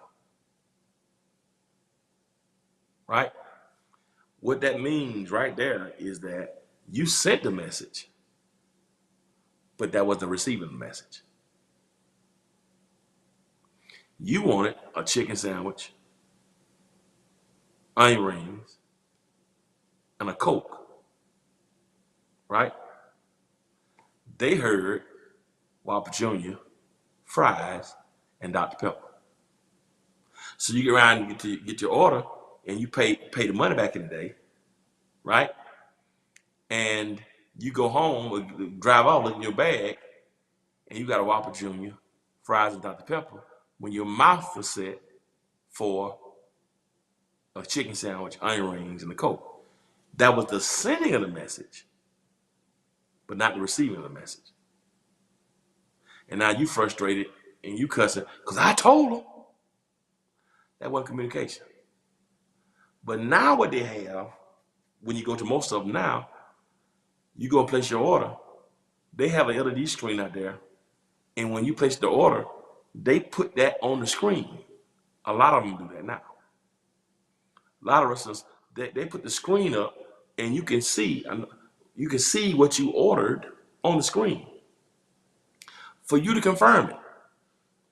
Then you can stop right there and say, okay, no, you put that, I wanted this. So you can see it. Because that means that's the sending of it. But the question is, and the receiving of it. Right? To make sure it's correct. Then when you get around to pay for it, sometimes they have two windows. One for you to pay, then the second one you get your food. Then they repeat it again. And then what you do, and then sometimes they stick the receipt on the bag so you can look at it back or just look in it. My point is that, so communication, just because you said it, does not mean they got it. So it is the sending of the message. It is the receiving of the message. And then it is confirming what you heard. So I heard it, you sent it, then you make sure they receive it, then they confirm it. Right? So when somebody says, you hurt my feelings, That's the sending of the message. What you can't say is, I ain't hurt your feeling. I'm sorry you took it that way. That ain't communication. You can't tell me how I feel. You hurt my feeling. No, I ain't hurt your feeling. You just, no. See, rather, somebody's sending a message, but somebody ain't receiving it. You hurt me. That's the sending. The receiving of it is, so you saying I hurt you. Yes. I hurt you. It is not listening to refute. It is listening to receive. What happens a lot of times in our communication, we listen to what they're saying. We listen to find holes in what they're saying. We listen to tip their argument, to disregard, because now we want to be right. That's not, you're not communicating. That's the sending of it, but not the receiving of it. And then the confirming. So so we got to try the Burger King and the McDonald's model. I'm gonna send it. I'm gonna make sure I receive exactly what you said. I'm not gonna add to it, and then let me confirm what you said. And you're right. And some folks don't have a mic, or the mic ain't working, and that makes it more difficult because a lot of us, our mics ain't working. Because all we want to do is find a way to refute because we want to be right. Right? But here's what a lot of us do. You hurt me. Well, that's ascending. Well, if I did something to hurt you, I apologize. Keep that. Please keep that. Please keep that apology. You hurt my feelings. Well, if I hurt your feelings, would you please go and take that and wipe yourself after you've had bowel movement, please, with that? Because that's what that apology is worth. When I tell you you hurt me, don't qualify it with no if. I just told you I hurt. An apology is not if I did it. Don't put no qualifiers on there. The apology is, I'm sorry that what I said hurt you. The apology is, I didn't mean to hurt you. I'm sorry that my words hurt you, but that was not my intention. Obviously something I said hurt you. I apologize for what I said to hurt you. It was not my intention. That's apology. Not if I keep that, because it's not authentic. So a lot of us right now, with the sending, receiving, and the confirming of it, it's no communication. No, because it's like we have a desire. Our desire to be right is more important than our desire to be reconciled. Reconciliation is the goal, not being right. You know, if somebody tell you how they feel, that's how they feel. You can't tell them how to feel. That's what they. And I've had that happen before. Pastor, you hurt my feelings. I didn't know. I didn't mean. I was talking to a pastor friend of mine 2 weeks ago, and he asked me, did I know this pastor? I said, I don't know. I said, I don't know him. And there's another pastor in Atlanta. He said, man, this guy's been mad at you since 2008. 2008? Said, yeah. What are you mad at me about? He said he reached out to you for you to help him, and you treated him like he was nothing. I said, now, bro, I've been, anybody who knows me knows I will give you the shirt off my back. What do you mean? I don't even know who the guy is. Don't know his name. If he slapped me, I wouldn't know who he was. But here it is, all these years later, 14 years later, this guy has been hurt by something he said I didn't help him.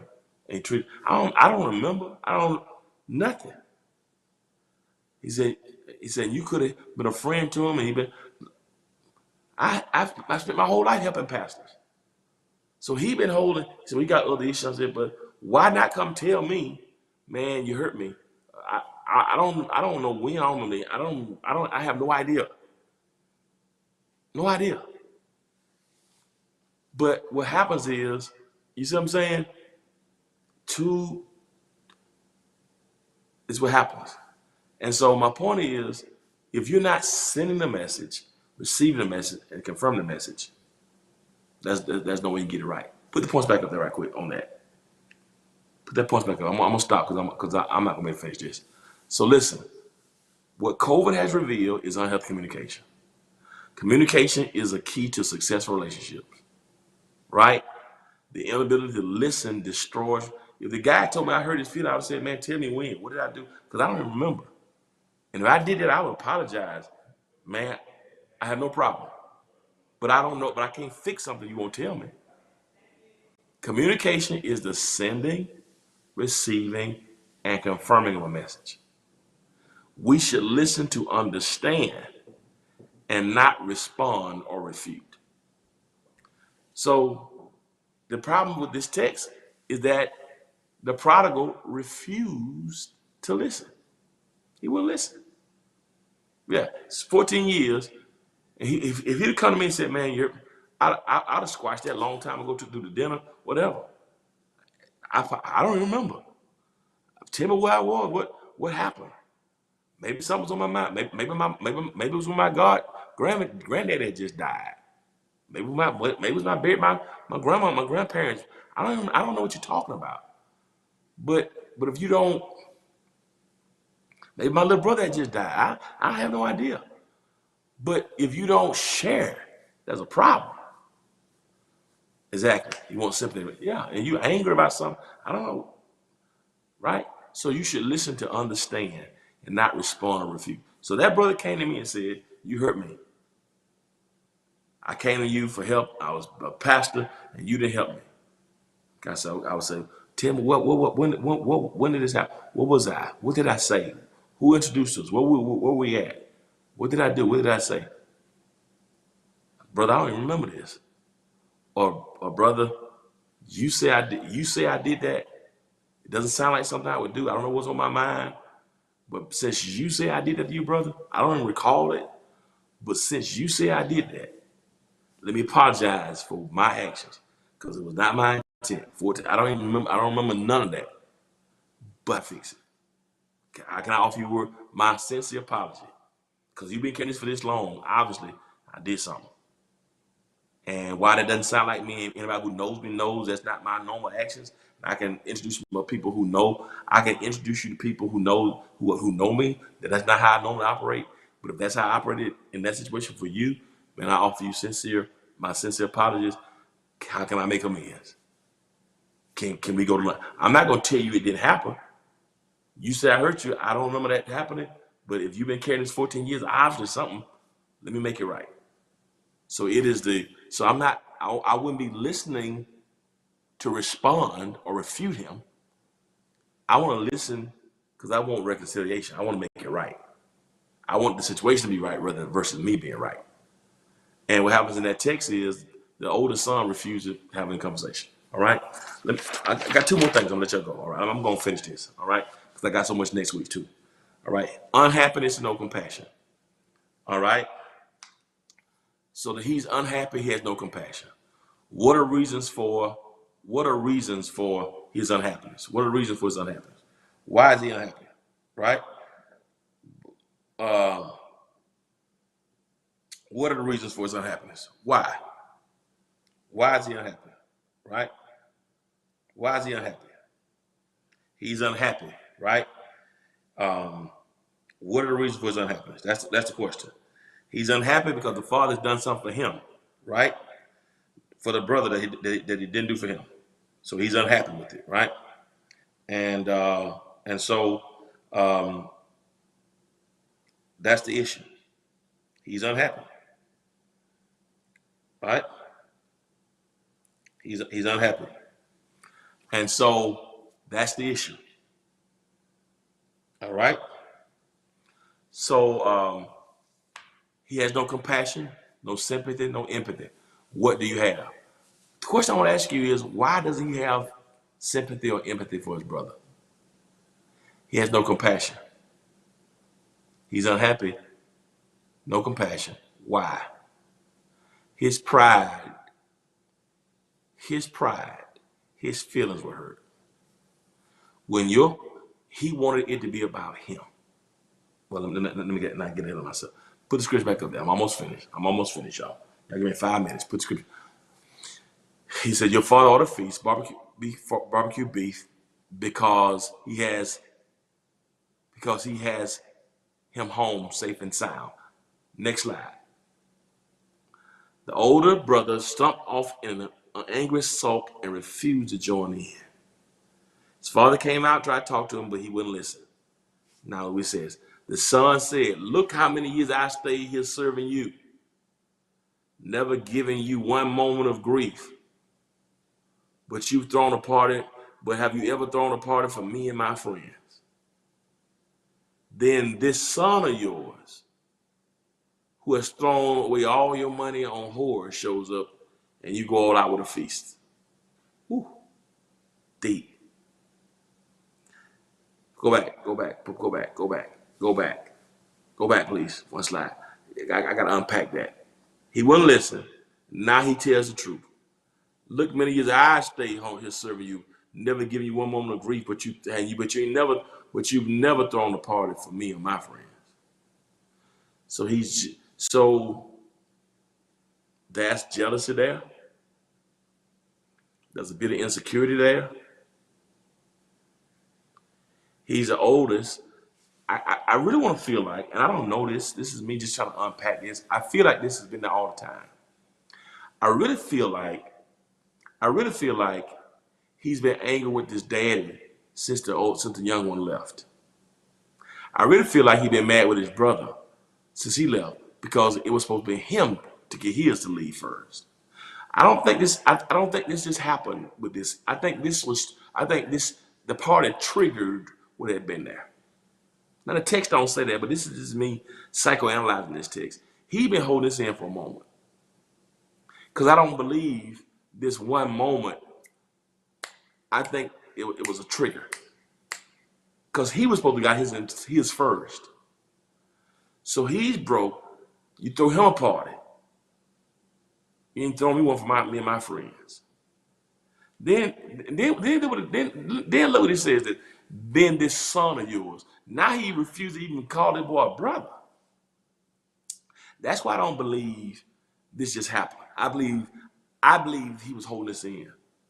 Because he didn't say, then you throw my brother, but he said, this son. He refused to even call him his brother. Throws away all your money. So now he's no longer my brother, now he's your son. That's why I believe this has been brewing for a while. And like COVID revealed stuff that's been brewing with a lot of us for a while. It's been underneath the scenes, but it brought to the forefront. So he's unhappy, I think, because he's been carrying some stuff for a while. I think he's carrying his own trauma and his own issues for a while, and now this whole incident, the party triggered it. He feels like the daddy favors the other one, right? He feels like the inheritance should have been his. I feel like this is a trigger. The party was a trigger. It triggered something. Maybe he still heard from his mom. Maybe it's got something to do with his mama, but it triggered. He's angry. He wants to party. Make it about me. Everything's been about him. Nothing about me. Maybe he's the baby of the family. You know, babies get away with everything. Y'all know how the babies of the family get away with it. Oldest son get tore up, the baby don't get nothing. Maybe it's been brewing a long time. Right? Maybe this has been brewing, and now this son of yours. And here's another thing. Now I see some projection in the text. It said, then this son of yours who's thrown away your money on whores. How do you know where his money was spent? You ain't even talked to him. Who told you he spent money on whores? Where do you get that from?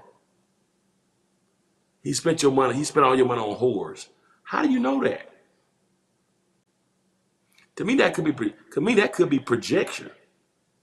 To me, that could be saying, if I got money left, I'll be spending my money. Because you don't know where to spend it. You ain't seen it. That's what you call projection. And sometimes people do that in relationship. They project when they say things. Politicians do it all the time. The one we just had in the White House, you know what he gonna do because he put it on other people. Fake news. Right? It's projection. They're really saying, if I was in that situation, this is what I would do. They're gonna steal the election. Why are you saying that months before? It's projection. But then you go all out with a feast. So he's unhappy. Right? Next slide. I'm almost finished. Look, one more, I'm gonna let y'all go. I'm sorry, I'm way over my time. His father said, son, don't you understand? You with me all the time, and everything that is mine is yours. I don't have to throw you a party. Everything you already got it. But this is a wonderful time, and we had to celebrate. This brother of yours was dead, he's alive. He was lost, and he is found. And guess what? I'm close with this. Last point, unforgiving character. I'm done. Unforgiving character. Unforgiving character. Look, we never see reconciliation. We never see reconciliation.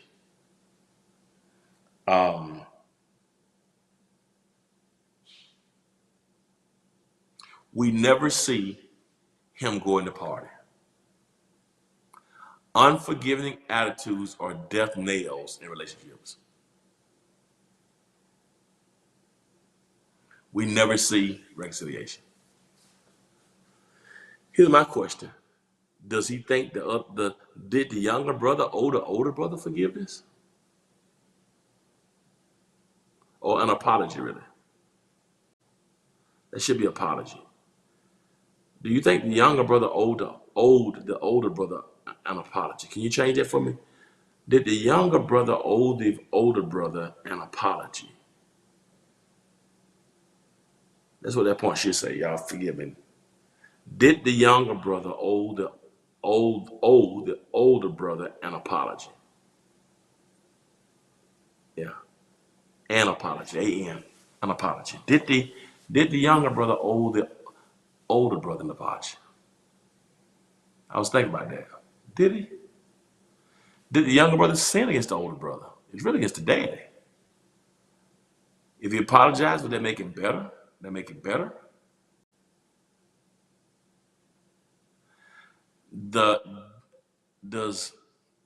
If he gone to the brother and say, I'm sorry, would that have changed the brother? Does the younger brother think it's necessary to apologize to the older brother? If the younger son had gone to the older brother too to apologize, would that have made a difference? Yeah, I'm just thinking about it. Or should he celebrate anyway because his brother was lost and now he's back? So I'm just trying to look into this thing because we never see reconciliation. I don't know what happened with this story, but we never see the younger and older brother. Maybe if he had apologized to them both, maybe it worked out. But the older was in the field. Somebody said, "Not the brother was really yeah." Maybe if he apologized to them both at the same time, maybe an apology to the father and brother. That's good, Brian Carter. But he was out in the field. The dad didn't give him time to do it. Here's my point. I think an apology probably would have helped the older brother. But my problem with the older brother is, I think the younger brother could have made things better by apologizing to the older brother. But at the same time, the older brother can't allow his character to be changed by not getting an apology. There'll be some times in your life when you won't get an apology, but you can't even change who you are. You can't be traumatized and spend the rest of your life. There'll be some people who will do you wrong, who will never apologize. But you can't let change who you are. You and I have to learn how to live life without getting an apology.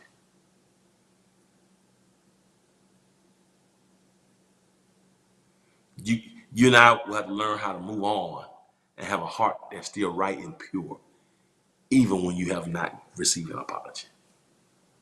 Some folk won't apologize. But if the lack of apology changes who you are, then that means you're stuck in offense forever. And you have allowed a lack of apology to keep you in offense forever, which separates you from God. If the lack of apology changes your character, you have given them power. So not only do they hurt you in the moment, but they're going to hurt you perpetually. So it's not just momentary hurt, it's perpetual hurt. You can't allow anybody to change who you are with their refusal to apologize. Because your relationship with God is more important than an apology. Your anointing, your access to God, your approval from God is more important than a human apology.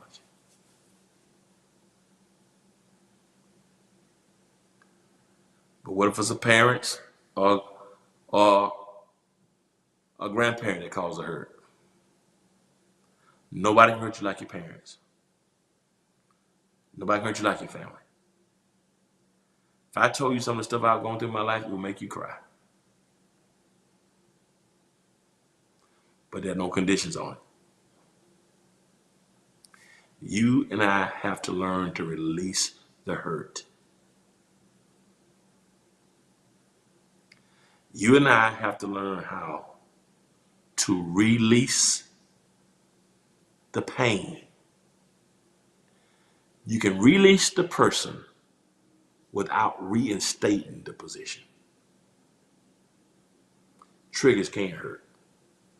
But I got to release you. I got to know when to release and when to reinstate. The forgiveness for me ain't about reinstatement. It's about release. When you hurt me, I can release you, but I ain't got to ever reinstate you. Forgiveness means I release you from the pain. It doesn't mean I reinstate you to position. Now I can reinstate you if God, that's no, but it doesn't mean forgiveness doesn't mean you got to reinstate them. It just means you release them.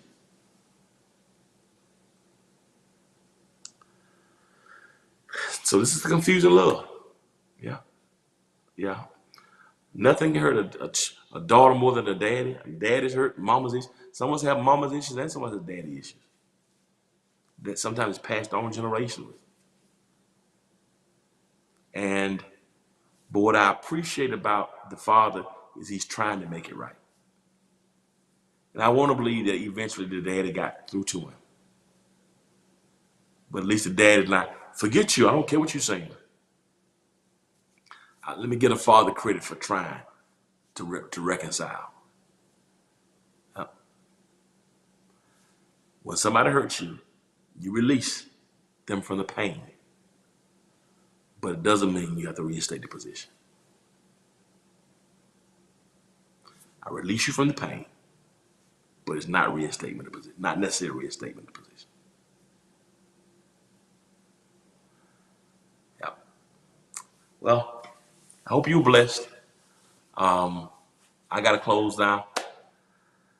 I want to pray with you. If you want prayer right quick, if you want prayer, I'm way over my time. I'm sorry I had y'all so long. If you want prayer, my God, I've been on 2 hours. If you want prayer, I want you to text me at the word prayer, the 678-201-1351. Yep. 6, and we're going to pray for you today. Yep.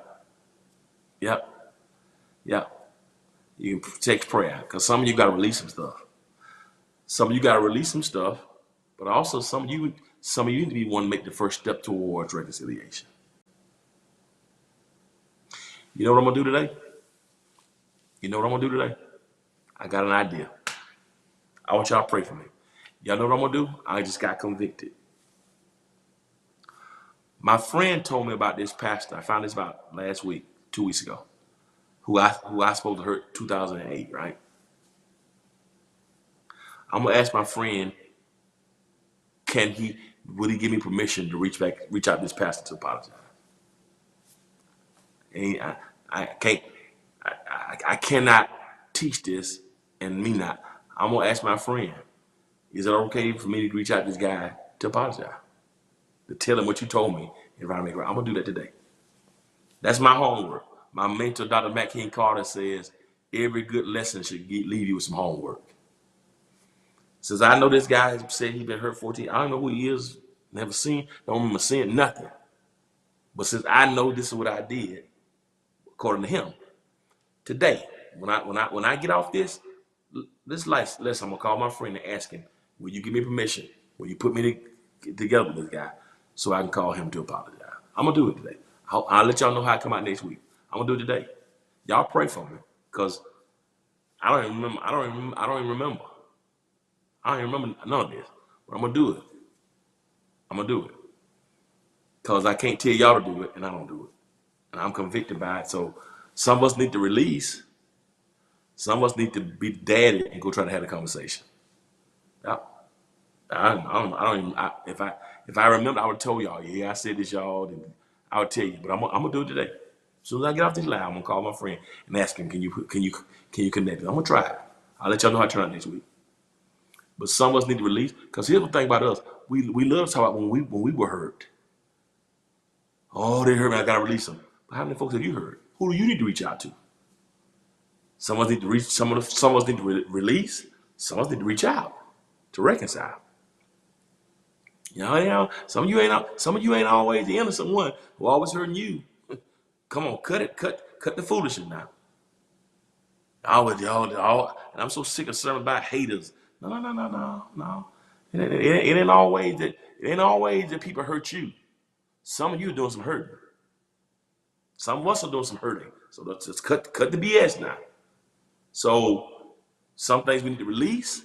Some stuff we may need to reach out. So I'm gonna do it today. When I get off this line, I'm convicted by it, and hopefully see. So y'all, I'm gonna pray for y'all, and y'all pray for me. So if you want prayer, if you want to connect to this ministry, so we can be in a family to help us keep us accountable and moving forward. And you don't have a church home, whether in Atlanta, Alaska, Decatur, Dubai, Georgia, or Ghana, you can reach out right now. You can connect with us. 678-201-1351. I'd love to be your pastor. If you don't have a church home, you can be an email, a cyber member right now. You want to be a member, 678-201-1351. Yeah. So you can pray, connect, or if you want to be saved, you want to accept Jesus Christ as your Lord and your Savior, right? And Pastor, to be sure that I can be saved. Listen, the Bible says if you confess your sins, he is faithful and just to forgive us our sins and to cleanse us from all unrighteousness. He'll come into your heart and love you unconditionally. I don't care what, God is love. And I don't care where you've been, what you've done, he is the God of love. Not the God of religion, not the God of rules, but the God of love. And this can be your step. Thank you, Mr. Nellis. If you got to reach, or if you got to release or reach out, Jesus Christ can give you the strength to do it.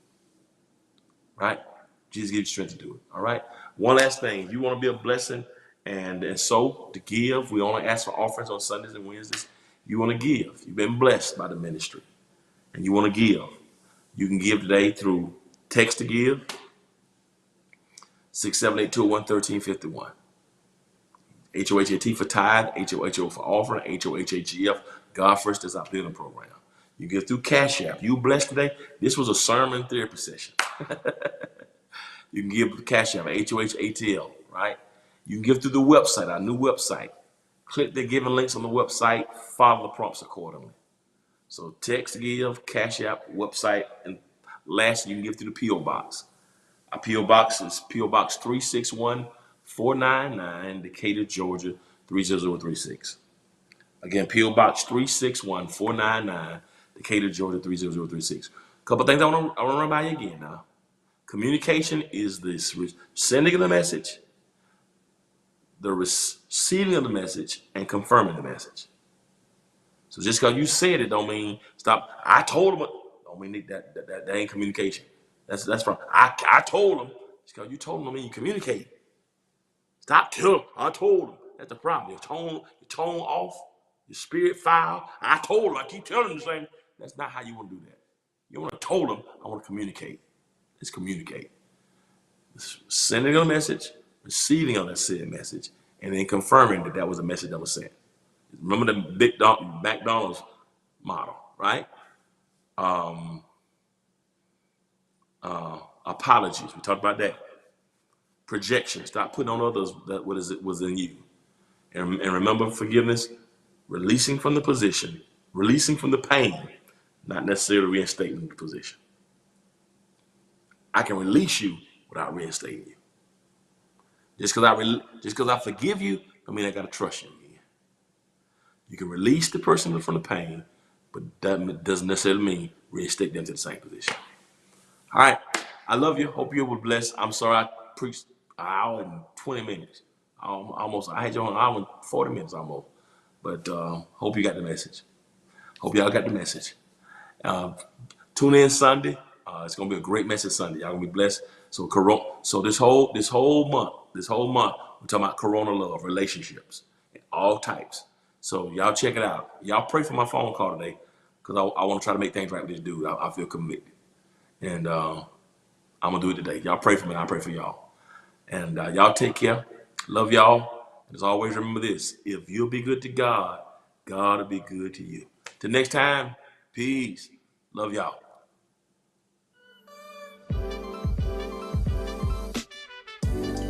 Look who's back like we never left. And I even invited Corey to join me.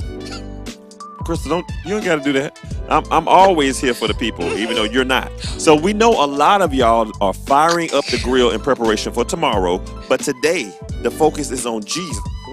Ooh, it's something about that name, Crystal. It don't happen like that when somebody say your name, but it's something about that name, Jesus. But let us give y'all this good information right now. Now, if anyone, that's me, huh? If you or anyone you know is struggling with a hurt, a habit, or a hang-up from depression, anxiety, addiction, or abuse, please join Celebrate Recovery as we embrace healing and renewal through Jesus Christ. Now, meetings are held every Tuesday at 7 p.m. via Zoom. Just email us at the address on the screen if you want to sign up today. Now, since we know that hard times happen to all of us, if you're sick, experiencing bereavement, a life transition, or a crisis, our congregational care team would love to assist you. Just text the word CARE to the number on your screen, and a member of our care team will reach out to you. And we believe in simplicity. Now, if you need prayer, just text the word prayer. If you want to be saved, text the word salvation. And if you'd like to become a member of the House of Hope Atlanta, just text the word connect to the number on the screen. Family, help us to replenish our food pantry, please. We need non-perishable food items such as canned goods, breakfast foods, canned fruits, and vegetables. Now, you can drop off your donations every Thursday in the atrium from 10 a.m. to 3 p.m. And please don't leave food outside. And if you fall between the kindergarten age through 12th grade, I can't talk today, make sure you join Hope Youth and Kids every Sunday and Wednesday on our Zoom platforms. Now, we have a session for K through 5th, and there's one for 6th through 12th. So just go to Hope Youth Now on all social media platforms for more information. And if you're between the ages of 21 to 39, join Young Adult Small Groups every Thursday at 7 o'clock p.m. For more information, follow at the Union ATL on all our social media platforms. And this is for all the men, yeah. Our House of Hope Men's Life University meets every Saturday at 7:30 a.m. So all you got to do is just reach out to us via phone at the number on the screen to sign up today. And do it today, man, okay? Now, we're done for this Sunday, but until next time, remember that life with God is better in every way, every day. Be blessed. Now, Crystal, what's tomorrow looking like for the Jakes family? Like, are you putting something on the grill? You got the chicken, the bratwurst, the sausages, the pork chops? Nothing? Crystal, really? 2022, folks don't cook no more. I don't know what's that about. Enough people. What do your family eat in a weekly basis? Ain't nobody going starving. Okay? Are you cooking what they eat? No. See what I'm saying? Folks don't cook no more. This is a new age, new day. We're coming to y'all house to eat.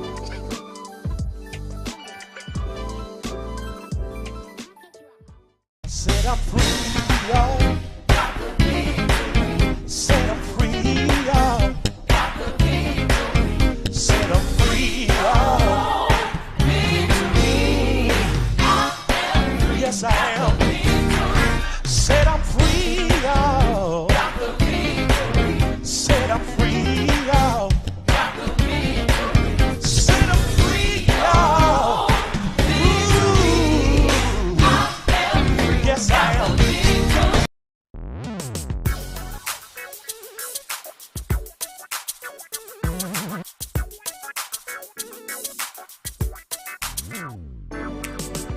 What you're looking for, you can find it here on the Hope TV. What you're looking for, what you're looking for, you can find it here on the Hope TV. you're looking